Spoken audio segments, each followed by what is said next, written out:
Gelombang tinggi di kawasan objek wisata Tanah Lot sudah mulai surut Selasa siang kemarin. Para penjaga pantai pun membuka akses bagi wisatawan untuk masuk lebih dekat ke Pura Luhur Tanah Lot. Sekitar pukul 2 siang, gelombang tinggi yang menerjang kawasan objek wisata Tanah Lot sudah mulai surut hingga 30 meter dari rantai batas pengaman yang sebelumnya dipasang petugas. Para petugas pun akhirnya membuka rantai pengaman yang sebelumnya dipasang untuk membatasi akses wisatawan mendekati Pura Luhur Tanah Lot. Dibukanya rantai pembatas ini sebagai tanda bahwa air laut sudah mulai surut.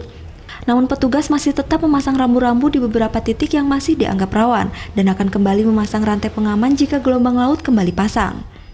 Karena ini air lautnya sudah mulai surut, jadi kita buka untuk tamu, kita persilahkan masuk dalam, tapi masih dalam tetap hati-hati karena air lautnya sedikit masih ada besarnya gitu.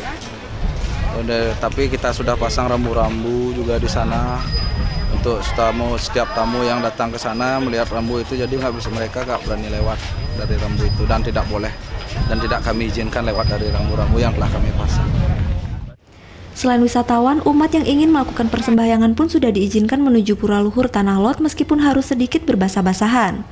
Sebelumnya, sudah sejak 1 minggu yang lalu gelombang tinggi menerjang kawasan ini. Tinggi gelombang di Tanah Lot mencapai 4 meter dan air laut menjorok ke bibir pantai hingga menyentuh Natar Pura Pesimpangan Tanah Lot. Untuk mengantisipasi hal-hal yang tidak diinginkan, manajemen Tanah Lot memasang rantai pengaman dan peringatan agar wisatawan tidak sampai turun melewati zona aman. Pengunjung hanya diperkenankan turun hingga di Baligong atau sekitar 15 meter di utara Pura Luhur Tanah Lot. Akses menuju Pura Luhur Tanah Lot juga ditutup total, tidak ada kegiatan persembahyangan di pura ini. Surya Sanjaya melaporkan untuk NET.